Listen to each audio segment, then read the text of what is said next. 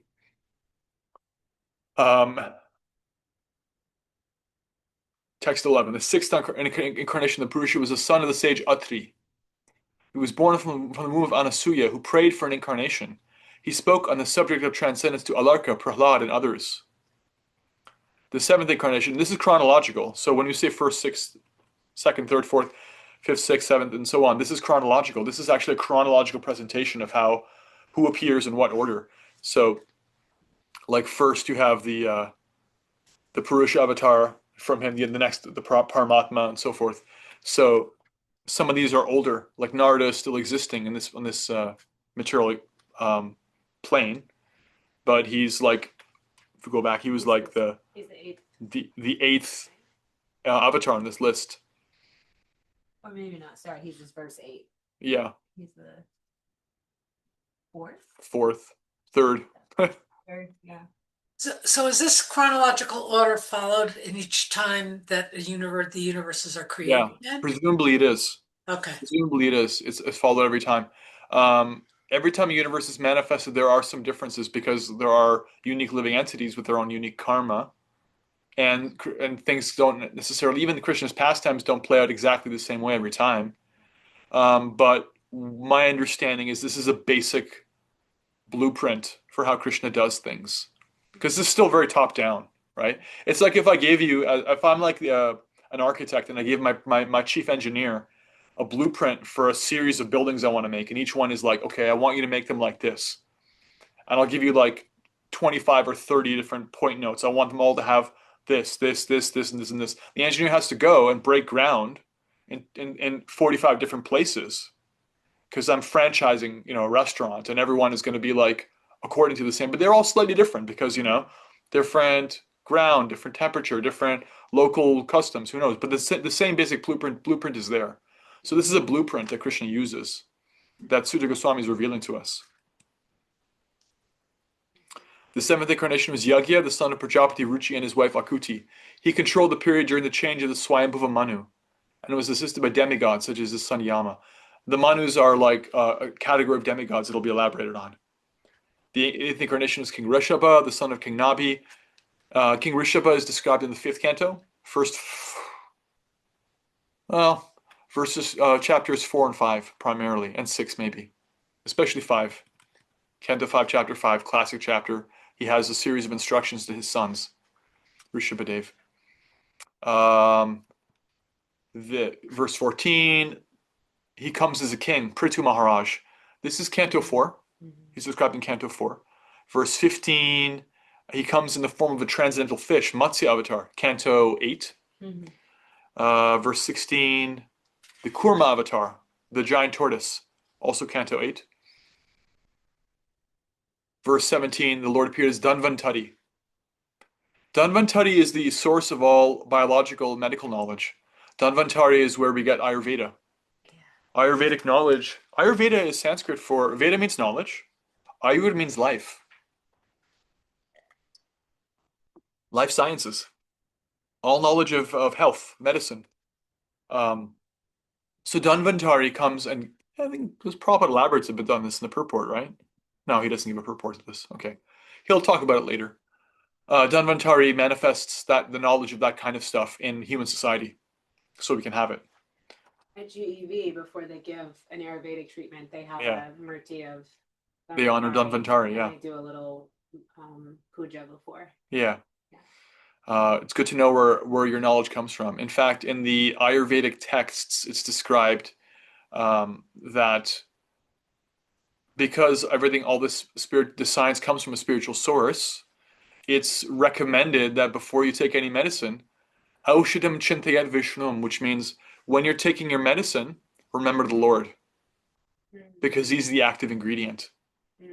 So never think that the Pfizer Corporation or anyone else is like corner the market on how to create health or well-being. I mean, don't even get me started on pharmaceuticals. But even the benefit that they do accrue is merely manipulating the matter and working with the systems that have been given by the divine. And so we take our medicine. We're not like we're not against technology. In fact, Ayurveda is an ancient system of medicine. Whether you use Ayurvedic or modern or a combination therein, or traditional Chinese or what have you, it's advised that you remember that, okay, this is going to work, Krishna. It's going to work because you're going to let it work. And so I'm remembering you. So that's just like the devotional perspective on sciences and health and well-being. So Dhanvantari manifests the Ayurvedic sciences. And then in the 13th, he allured the atheists by the charming beauty of a woman, the Mohini Murti, and gave nectar to the demigods to drink. This is a trick he played on the asuras. Yeah, there's what's called suras and asuras. Suras are a category of sentient living entities who are respectful and obedient and appreciative that they come from higher power. An asura is a category that rebels against that. And everyone has qualities of both in this age. In previous ages, they were more distinctly different, and the asuras and suras would fight. They would have sometimes the good guys would win, sometimes the bad guys would win. And at one particular point, described in the 8th canto, there was a squabble. 6th canto. This is in the 6th canto. There was a squabble. No, I'm wrong. 8th canto. And Krishna comes as Mohini Murti, and he tricks the asuras with his extremely beautiful body, and he basically gets them to make foolish choices. And that's described in that early 8th canto. So we're hearing a short description, a summary description of that here. And in these purports, Prabhupada sometimes chooses to elaborate. Verse 18, in the 14th incarnation, the Lord appeared as Nrsimhadev. Yeah, half lion. Why half lion? Well, among other reasons, this is Canto 7. He's there to slay the king of the Asuras, Hiranyakashipu, who had received a benediction from Brahma that he could not be killed by a human or by an animal. And so he appears in a form, Krishna does there, that had been unprecedented, never seen before, neither human nor animal, half lion, half man. And he's the great worshipable deity of Prahlad Maharaj, and his pastimes are there in the 7th canto, chapters 1 through 10. 1 through 10, basically. A Netflix movie on that. Yeah, there's a movie on Netflix. Is it still Netflix? It's about Nrsingadev. It's a animated. It's made by pious Hindus, and they give appreciation to Srila Prabhupada's writings. It's about this incarnation because he's still quite popular. You know the name of it? Yeah, Yeah, she's I'll looking put it up. in the chat. I think it's called Maha Avatar Narashima. Yeah. Yeah. In the 15th incarnation, the Lord assumed the form of a dwarf Brahmana and visited the arena of a sacrifice arranged by Maharaj Bali, also Canto 8. In the 16th incarnation, the Lord as Bhrigupati, also known as Parshurama, annihilated the administrative class. So when the rulers of mankind were really en masse stepping out of their own dharmic responsibilities, they were many of them were killed by this incarnation. Verse 21, Vyasadeva, he's also considered an incarnation. He's another Shakti Avesh avatar. Vyasadeva is an empowered authority. His empowerment is to represent spiritual knowledge. Vyasa means like the divider. He divides spiritual knowledge into the one Veda. All spiritual knowledge is divided into first four, and then various subdivisions, including different Puranas. He's, of course, the speaker of this Bhagavatam. So here Sutta is talking about how Vyasa even manifests. In the 18th incarnation, the Lord appeared as King Rama. So many of us have heard of Sita and Rama, very, very popular incarnations. Rama, he manifests pastimes of like being the perfect husband, the most law-abiding son, the perfect ruler. He's described as being Maryada Purushottama, which means he's Krishna coming as the supreme enjoyer of following Dharma. He's like his pleasure is to be the most dharmic, law-abiding person, and he's setting an example for so many people. So his pastimes are full of like he's like the great hero, the great perfect man, perfect husband, and reading about his pastimes is very instructive because it gives us perspective on how we're meant to live. Krishna, when Krishna comes, Krishna is not so. He's a little more chaotic. He does things that don't always make sense. He like will play the flute and attract other people's wives and dance with them because he's a supreme enjoyer, right? He's doing things like that. When he comes as Rama, he doesn't do anything like that. He marries one time, has one wife. He's always like to the letter, following the rules of honor. He's so his pastimes are there in Ramayana with Sita, with Hanuman, and he's a very popular incarnation. He's not elaborated on too much in the Bhagavatam because the Ramayana is a text devoted exclusively to his pastimes. He's mentioned in passing in the 9th canto. And if I'm not mistaken, this verse that mentions him here, also Prabhupada elaborates a little bit on, yeah, he does elaborate a bit on what Rama did, how he slew Ravana, the great demon who had kidnapped his wife Sita, and how with Hanuman's help they created a land bridge to Sri Lanka. The land bridge is existing, you can see it. There are bodies of land under the water in the Indian Ocean between the southern tip of India, Cape Comorin, to Sri Lanka, which is an island off of India. There actually you can see there are submerged bodies of earth, and it's described that was the doing in the Ramayana of Hanuman and his monkey tribe friends, the Vanaras. They're actually not monkeys; they're like monkey-bodied, but they're sentient, a class of living entity we don't see on the planet anymore. And Rama, with them and other devotees, went to recapture his kidnapped wife at Lanka. Verse 23. In the 19th and 20th incarnations, Lord advented himself, past tense, Krishna has already appeared, advented himself as Balaram and Krishna and his elder brother. Krishna comes with his own elder brother who's an incarnation of himself. He's an avatar. Balaram and Krishna are both the Lord. And by so doing, remove the burden of the world. Krishna is described extensively throughout Bhagavatam, especially Canto 10. If you want to know more, you can read the Krishna book, which we studied, many of us together. If you want to do that and you didn't get to do it with us, check out my YouTube channel where it's all there. And you'll see friendly faces like Julia and Tanya and Eileen and Kishori reciting Krishna book over and Shakti over like 3 units. We had a whole long, because it's 90 chapters. The 10th canto is really long. A lot of beautiful pastimes.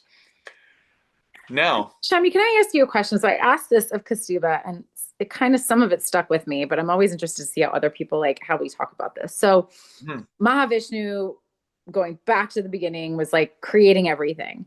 mhm. But then we have Krishna. And so, and he kind of comes kind of at the end here, but Krishna always was. And so, like, why do we worship Krishna and not Mahavishnu or Vishnu like we do? Can you like just give the, Yeah. there's a simple answer, but like an easy way to remember this? Because that's always, it does clog my brain sometimes. The answer is directly given in like 7 verses. So I'm going to read that Okay. Thank you. in like 4 minutes. Okay. So, Thank you. good question. Because there's like, why Krishna? There's a list of incarnate. They're all the Lord.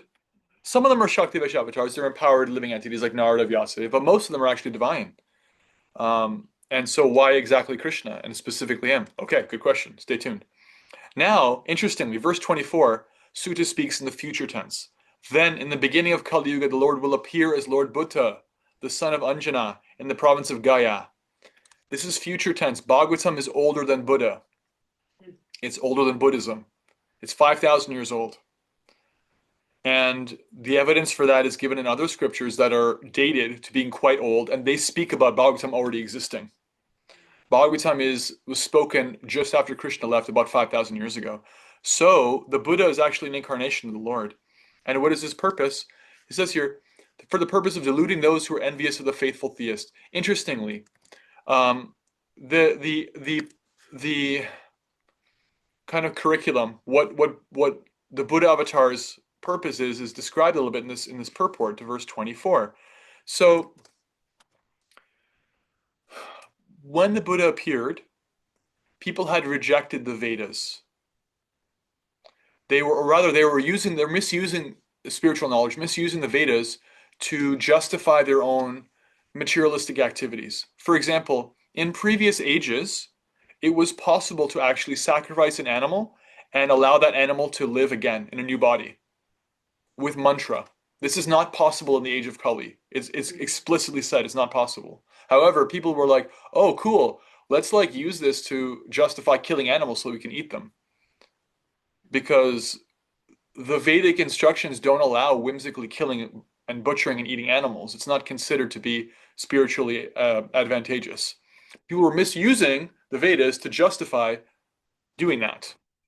Oh, it says here we can kill animals, so why not? Since we already killed them, let's eat them. And they were saying this is actually Vedic. This is actually a real spiritual life, and it's not. So in order to curb that, there's a gradual curriculum that comes. So first the Buddha came and he said, no, forget about the Vedas. Let's worry about ahimsa. Let's just try to be good people and non-violent, because your desire is the source of your suffering. You know, in fact, modern Buddhists. This is a whole other conversation. I'll just mention in passing. Buddhist schools, they differ on whether the Buddha was actually saying there is no source. We actually aren't living entities with a spiritual source, or there is, but I don't want to talk about it right now. He never actually said there is or isn't. It wasn't part of his curriculum. His curriculum was like, listen, we're just making trouble for ourselves, creating this violent lifestyle.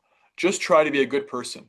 Be honest and perform actions based on ahimsa. Don't create further suffering. Just like yoga begins with the yamas and niyamas. There's no question of like realizing God if you're lying and cheating and butchering other living entities and you're violent. It's not really going to work. So that was his contribution. And he was so excellent at what he did that people just worship him. To this day, people worship him like the Pure Land Buddhists. They love Buddha. They consider him divine. And that's attracting the hearts of living entities because they're worshiping the Lord in a form. Later on, Shankaracharya comes and says, no, we should appreciate the Vedas, but it's more of like an impersonal view. And then other acharyas come and present how to actually reestablish Vedic knowledge as devotional, which is what it ultimately and originally is. It's a whole long-term thing, but one little stepping stone is the Buddha comes. So always kind of cool when I get to this point. I know like Sutta is speaking future tense. Next verse. Then, at the conjunction of two yugas, at the end of Kali Yuga, in 237,000 years, Krishna comes as Kalki. Waiting on that. Yeah, as the son of Vishnu Yasha. Vishnu Yasha is his father. His father and mother are listed here. And at this time, he purifies by resetting. So we don't want to be around for that because things are going to go downhill. But this is the next incarnation in the Kali Yuga, the end of the Kali Yuga. And then verses 26 and 27 talk about how the incarnations are innumerable. Now, verse 28 answers Arlene's question. And if you don't have time to read all the purports, read the purport to 28. Here's verse 28. Ete changsha kalaf pongsa krishnas tu bhagavan swayam. Indrari vyakulang lokam mrudayanti yuge yuge. Which means, all of the above mentioned incarnations are either plenary portions or portions of the plenary portions of the Lord. But Lord Sri Krishna is the original personality of Godhead. That's what the meaning is of Krishna's tu Bhagavan Swayam. Krishna, however, is the original form. He's the original person. All of them appear on planets whenever there is a disturbance created by the atheists. The Lord incarnates to protect the theists. Krishna is the original form. He's the all-attractive. And the purport Prabhupada talks about this. Originally, the Lord is full of all opulences, all prowess, all fame, all beauty, all knowledge, and all renunciation. When they are partly manifested through the plenary portions or parts of the plenary portions, it should be noted that certain manifestations of his different powers are required for those particular functions. When in the room, small electric bulbs are displayed, it does not mean that the electric powerhouse is limited by the small bulbs. The same powerhouse can supply power to operate large-scale industrial dynamos with greater volts. Similarly, the incarnations of the Lord display limited powers because so much power is needed at that particular time, right? So the differences between incarnations is not like, oh, this is the supreme and this is an inferior. No, we don't differentiate that way. Incarnations of the Lord are all the supreme person. However, according to the purpose, the context, the time, place, the circumstance, they only manifest certain aspects of their divine power. But Krishna, he displays the supreme attractive potency. In the Nectar of Devotion, another text we studied together, many of us, is given a description of how Krishna, what is it about Krishna that's unique even to his own incarnations? What special attractive features does he demonstrate that even his own incarnations, other avatars of God, don't show? In short, Krishna, he displays sweetness, intimate sweetness. He shows intimate pastimes of sweetness with his devotees. He's not just worshipped in reverence. He's worshipped as the all-attractive. When Krishna comes, he's playful. He has playful pastimes with friends. He's getting into trouble and being chastised by his parents. He's dancing with his many girlfriends, and they're enamored with him. And so here's God offering the capacity for intimate connection, which doesn't always manifest in all of his other forms. If you weren't exactly Sita, you didn't get to have Rama as your man. Krishna, he is here like dancing with all these girls because he's God. They're all belonging to him. He has all these friends. Who can be friends with God? Who can play with him and wrestle with him? What's such an intimate thing? So Krishna is showing special sweetness, a very intimate capacity to serve and love him. That's not always there. So in this purport, Prabhupada talks about that, the special sweetness of Krishna. According to Srila Jiva Goswami, in accordance with authoritative sources, Lord Krishna is the source of all other incarnations. It is not that Lord Krishna has any source of incarnation. All the symptoms of the supreme truth are in full are present in the person of the Lord Sri Krishna. And in the Bhagavad Gita, the Lord emphatically declares that there is no truth greater than or equal to himself. Chapter 7, verse 7. There's also a description of the different categories of his incarnations. It's quite technical. In the fourth paragraph, I won't go through it, but Please read this purport if you can. It summarizes the different kinds of avatars, the purposes of them. Technically, all of us are a kind of avatar too. We're not in the category of Vishnu. We're not God, but we're expansions of an expansion of an expansion. Because everything comes from the divine, including us. What is our category? Jiva. Jiva Tattva. We are the category of being expanded, limited, living entities. The Jiva. Shamya, could you explain the difference between an expansion and a plenary expansion? Don't know what the plenary is referring to. Um, Plenary is a word that it means complete. What is I'm trying to remember how Prabhupada uses. So that Balaram's like a plenary expansion of Krishna Yeah. because he's like Um, 99.9% complete, just a tiny little bit. so the verse says, all the above mentioned incarnations are plenary portions or portions of the plenary portions. So the idea is that there's first expansions and there's expansions of those expansions. Right. Like um, the Purusha So, avatars are all expansions of expansions. They're expanded from Balaram's body originally. So it's technical. It has to do with like which ones are sub expansions for what purpose, like which one is more demonstrating more potency. You can read the purports and they'll elaborate. If you read this chapter clearly, and all the purports will elaborate more. It is quite technical. The Sanskrit words are anksha and kala. Anksha is an expansion, kala is an expansion of an expansion. Prabhupada calls it plenary portions and portions of plenary portions. The thing to remember is that all forms of Godhead are divine and contained within them the capacity for all the energy of the Lord, but not all of them show that. Just like Prabhupada gives the example of a light bulb, only has so much it can show. That doesn't mean that its source of energy is limited to that much energy. That's all the light bulb is there for. Krishna doesn't blow us out of the water every time he comes with like, hey everybody, kaplow, here's an atom bomb of me, you know? It wouldn't make any sense. So then that's sort of that distinction between why Krishna and not Vishnu in terms of who we worship, because Vishnu Because this verse says so. incarnations are also just a quality of Yes, Krishna, whereas Krishna embodies all of the quality. correct. And the intimate relationship that we're capable of having with Krishna is deeper because of the well, Nectar of Devotion explains what those relationships are like, but they're more intimate, as I mentioned in passing. Right. It's like the Prabhupada gives the analogy of the high court judge is the supreme, the supreme authority, supreme magistrate. And one, what is how does one refer to the high court judge? Your Honor. Even if the high court judge's wife or husband comes in, they refer to them as Your Honor. But when that Your Honor goes home, their wife or husband doesn't call them Your Honor. They're like, they have their own pet names for them, and they let their kids ride their back, and they play games, and there's a whole intimate side of them we don't see in the courtroom. So similarly, these incarnations have formal functions, but Krishna he's very much God at home, God having fun with his most intimate devotees. Okay? Shamya, why do some people worship Shiva? Some people worship, like, is it just because there's a better identification with it, or they have texts in the Vedas that they feel say that?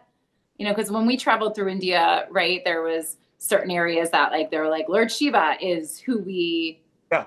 So how I don't know. I guess is it similar to Buddha? Because Like because people are people, and they find different reasons. One is legitimate attraction to different forms of the Lord. Like there are devotees who are dedicated to Rama and Sita and Rama, like they're completely dedicated to those forms of the Lord. Part of it is that it's Kali Yuga, and one may not have a complete understanding anymore.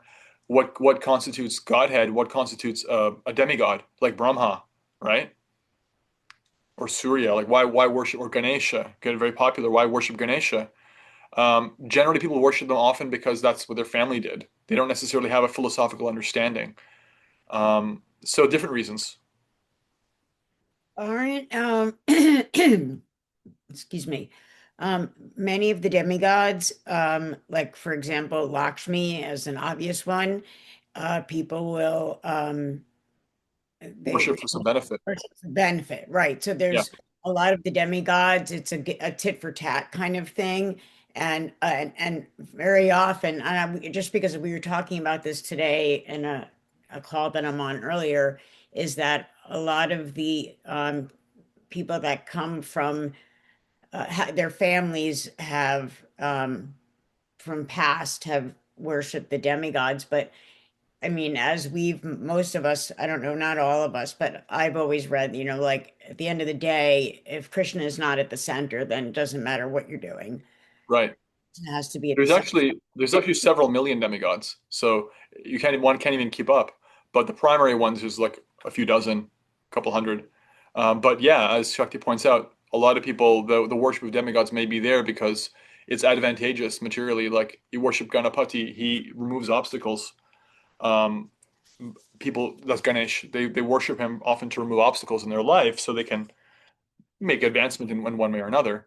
Um, Krishna kind of condemns this idea in the Bhagavad Gita. It's like, don't go to, go to the source, because even as demigods are empowered to oversee certain functions in the material world, they're all pious and recognize that they're just portioning out some power that's been given to them by the Supreme.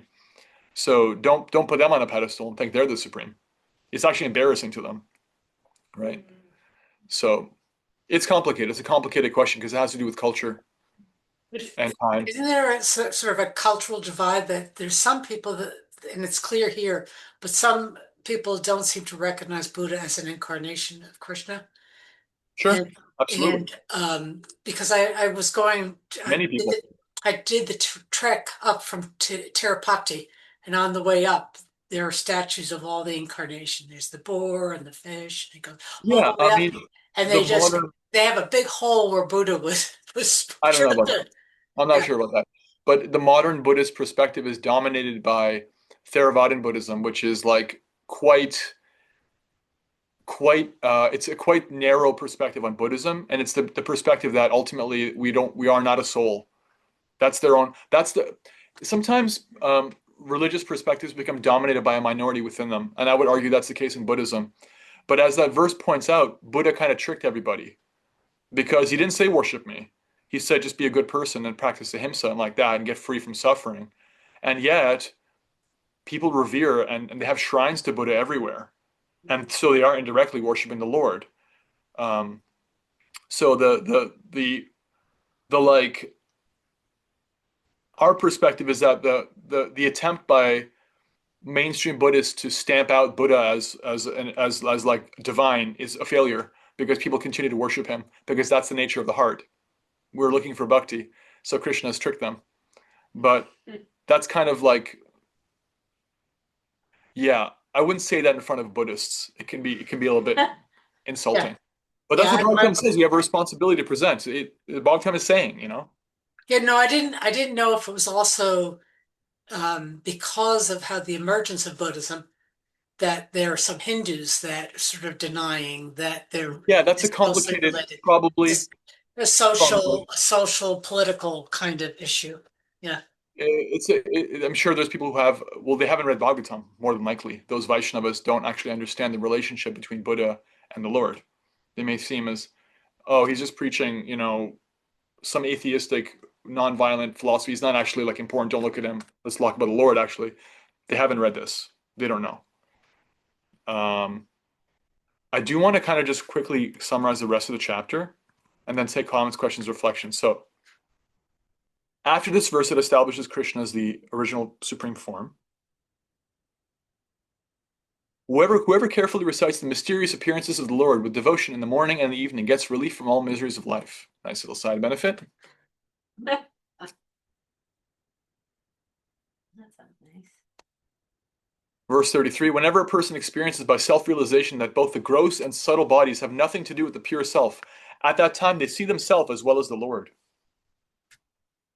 If the illusory energy subsides and the living entity becomes fully enriched with knowledge by the grace of the Lord, then they at once become enlightened with self-realization and thus become situated in their own glory.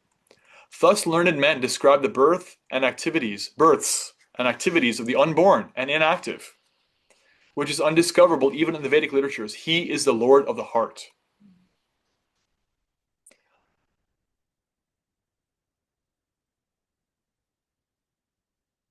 So now verse 40, it describes where Dharma has gone in this age.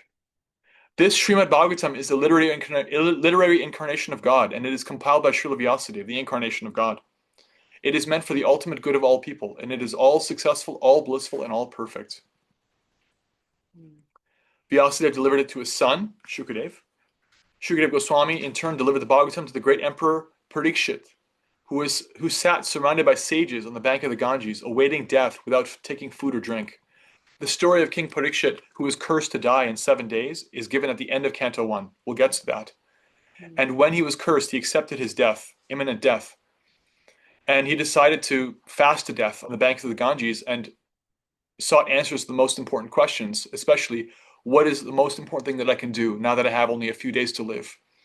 And he accepted Shukadev Goswami, Vyasadev's son, as his spiritual teacher. And their conversation comprises the majority of the Bhagavatam. Now, one of Shukadev's other students was Sutta, who's speaking this. Remember, he was chosen by the members at the assembly in Naimisharanya in the first chapter. So he's speaking this to us. Verse 44. Well, first I'll do verse 43. This Bhagavatam is as brilliant as the sun, and it has arisen just after the departure of Lord Krishna to his own abode, accompanied by religion, knowledge, etc. Persons who have lost their vision due to the dense darkness of ignorance in the age of Kali shall get light from this Purana. Here's an answer to their question: where will Dharma go? In the Bhagavatam, verse 44. O learned Brahmanas, when Shukadev Goswami recited Bhagavatam there, in the presence of Emperor Parikshit, I heard him with rapt attention, and thus by his mercy I learned the Bhagavatam from him, from that great and powerful sage. Now I shall try to make you hear the very same thing I learned from him, as I've realized it. So this is Parampara. He heard from Shukadev. Now he's going to pass it on. So that's the chapter.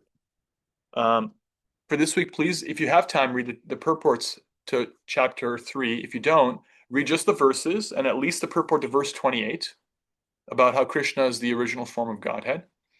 Nice, important information there. Now we'll take any comments, questions, reflections. There's a lot of technical stuff here. Don't feel bad. A lot of it's going to be over your head. Mahavishnu, this incarnation. That's all right. It'll come over and over again, the Bhagavatam. But this is something you can go back to again and again, and it'll get deeper and deeper. In the meantime, I hope that you're all feeling contained and held, seeing how Krishna is giving so many different incarnations to come to rejuvenate knowledge, protect his devotees, and even his living entities like Brahma, different demigods are coming to give us a place to live and have the material universe even be functional again and again. Now, any reflections?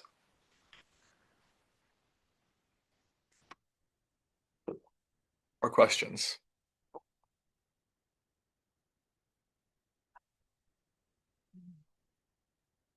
What did you hear that stood out?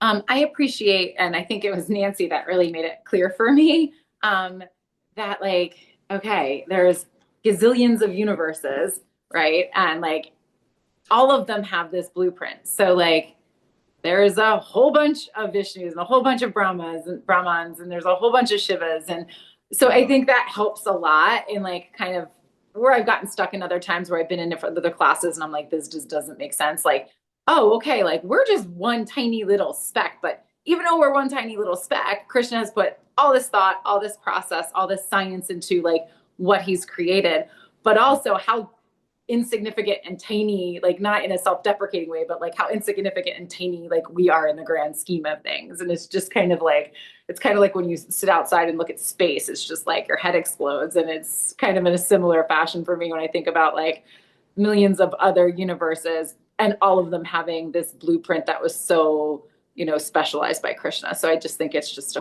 cool, just one of those like awe-inspiring, head exploding kind of, you know, theories. It's a nice zoom out from our tiny context, and it's useful. I have some friends who are devotees, and they're also scholars, and they wrote a nice book called The Big Bang: Science Catches On. It's what's it called? The Big Bang and the Sages: Modern Science Catches Up with the Ancient Puranas. I'll send a link in chat. If you're of a scientific bent and you're really into like studying how the claims and the time scales, the ideas in especially the Bhagavatam, line up with empirical science. I don't think there's any book that's done a better job of comparing that. It's not necessary to read. If you're like already convinced and you don't have like any nagging need to back things up empirically, just practice bhakti. If you're curious and you think it's cool, check it out. I'll, I put it in chat because it's, let's just say, the mathematical improbability, the probability of the things the timescales lining up between what we've discovered with our best guesses of modern technology and what Bhagavatam said thousands of years ago is it's like exceedingly improbable that it's by chance. And how that works out, I'm not going to get into. But that book is exactly talking about that, and it's a good one. Yeah, because we talk about a big bang, and we're like, yeah, who's the big banger? How did things manifest from a big bang? Turns out they're onto something. There is a big bang, but they cannot see outside the box of what happened after the bang. So Bhagavatam is offering some perspective. But yeah, I'm just connecting this to what Eileen said, that like it is Krishna is like so, and he's taking care of so many things beyond our tiny little scale, and I find it very comforting because yeah, and it relieves my false ego. Here I am, worrying about my tiny nonsense and my tiny corner of the universe. Krishna's already got everything covered. Like, what does my stuff really matter? And he's got me too. I'm not overlooked. Sorry, Samya. I Yeah. apologize. I was just going to say that, like, oftentimes well, first of all, when I start going down the rabbit hole of questions, I immediately, now I do this. Before I would go down that rabbit hole. Now I just go, okay, zoom out, Stacy. Just zoom out. Because when I start to try to get in that, when I start to get into that space, I'm trying to like I'm digging this hole, and it's not something I really need to like. Do I really need to know that? So what I need to know is like the stuff that you're teaching me is what I really need to know. I know that I can zoom out, and I Yeah. am not like, I mean, I like the way you say it, like not in self-deprecating way that I'm unimportant, but I'm not, there's no light on me shining on me of in the million different, um, areas, or the different ways that Krishna has set this up, but it's really done in such a beautiful way. And the zoom out just makes it easier, at least for me, to say, I'm going to zoom out and I'm going to learn like basically what Shastra, like what you learn Bhakti Shastri, like that. I don't need to go further than that and then get myself all confused and all, you know what I'm saying? Like, I mean, some people Yeah. maybe do, I don't know, but I just think that for me, that overwhelms me. And I don't really Yeah, need, totally. It depends on your tendency. Some yeah. people have an extremely curious mind, and I have that to a certain extent. And so, like, there was a lot of, um, you use that in Krishna service by feeding your curiosity by reading books like the one I just linked, because those are written by two of the most brilliant devotees I know. Um, Another one who I know that they quote Siddhartha, he's no longer on the planet, Dr. Richard L. Thompson. I think he passed away in the 80s. Absolute genius, complete genius. These are people like that who've done this work, and they're also great devotees, and they're pairing that with their devotional practice. Like, that's for other people who are very curious. If you don't have that, it's not important. It's not necessary. Um, it's just it's a great art recognizing within oneself when one is going down a rabbit hole and when one is actually doing something useful with their research. There's a different feeling to them. One is like scurrying away to avoid the real work of surrender in the moment to higher power, and like whatever's on my plate right now is the soul between me and Krishna, me and God, whether it's like developing a practice or creating integrity in my life or whatever. Actually, just avoiding that is really easy to do by just diving down into some intellectual thing. And the other thing is like, well, no, actually, like this deepens. If you actually look at it, and it increases your faith in bhakti, increases your conviction that I feel held, and my appreciation for Krishna increases. And maybe you teach that to other people, and then that's different. But yeah, what I can say is just for myself, like I do have that wanting to learn. But if I go on that, if I'm on that road by myself, then I end up like down the ditch someplace and nobody will ever find me there. But if I do it like through Bhakti Shastri, Yeah, under guidance. Yeah. yes, if I do it that way, then I learn a lot. Highly And advised. yes, and then I could actually share that with others. Otherwise, I just get like I'm like a cat that's chasing its tail. You lose a lot of time because you're trying to reinvent the wheel. You know, it's like the difference between coming to this class and getting the benefit of everything I've done for 15 years and like all the study of Bhagavatam for 9 years or 8 years as a monk or whatever, versus like if I just send you the book and say figure it out, good luck, right? So it's and I didn't operate independently either at all. Otherwise, what would I have to offer? I operated very clearly under guidance. So yeah, the whole bhakti process works best under guidance. I hate to say this, but we've got to pause. It's 8:04. Maybe we could hear a couple other voices. Yeah. Well, I wanted to say something. Okay. I love that you said no living being can even live without the divine Right. within them, and that Krishna is the Lord of the heart, and he's the Lord of every heart, whether it's how we understand it in our forms or on all these other Right. avatars. And how cool how there's those three ways that we can understand super soul. And it's yeah. Thank From you. like that's simple, like that right there. No living being exists without. Yeah, in fact, Jiva Goswami says in his Sandarbhas, and he gives evidence for it, that no particle of matter can even exist in the material world without being maintained. Yeah. Matter doesn't spontaneously and independently manifest, contrary to the assumptions of modern empirical science. No, it manifests because it's Krishna's energy. He wants it to manifest. There's a universe because he wants there to be a universe. It doesn't come from nothing. Right. And it could not continue to exist without his presence within it as a super soul. So it's supported. Yeah, like that is like the essence there. Like you said in the last class or two ago, like if something was like a zip drive and then you double click it and then all this, like you can. So like that is kind of what I'm seeing as a zip drive. Yeah, Krishna is in everything. Yeah. And everyone. Double click and you can get all the way down to Right. Mahavishnu. Yeah, how is he in everything? What kind of forms is he in everything? Yeah. What are the different kinds of everything? Right. What are the material elements? Yeah, all that is described in Bhagavatam. But Krishna is in everything is basically a nutshell fundamental idea of Bhagavatam. Yeah. I'll take one more reflection because we're going to go over time. We're already over time, but I'm having too much fun.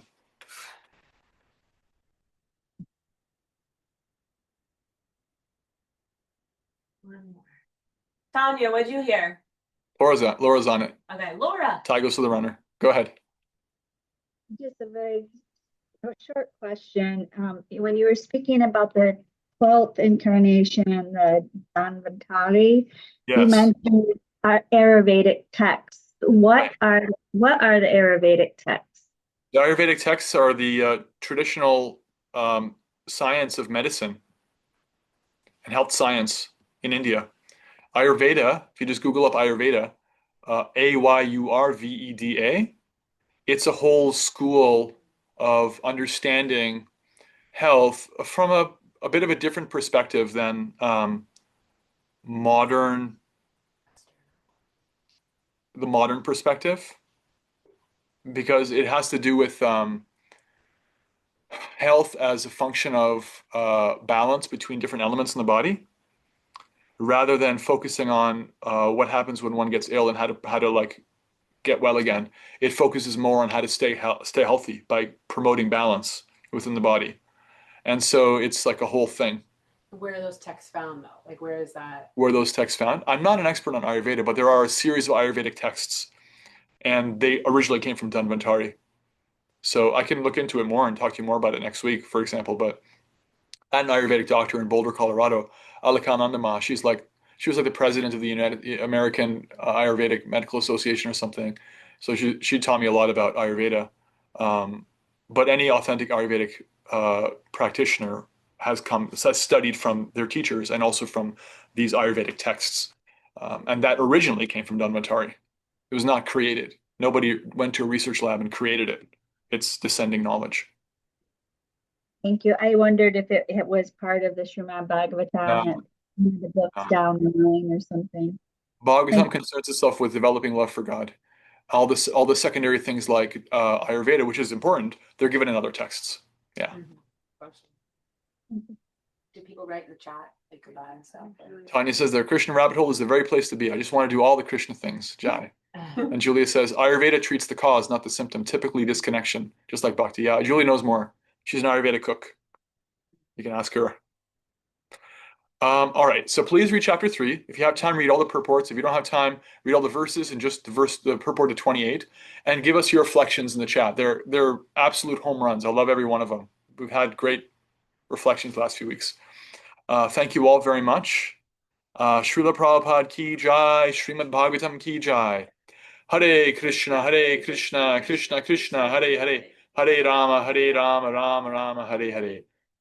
Thank you all to our live crew, our YouTube crew, our WhatsApp crew, the manifest and unmanifest personalities. We love it. Hare Krishna. Hare Krishna. Hare Krishna, everyone. Hare Krishna. Hare Krishna. Hare Krishna, thank you. Bye. Bye.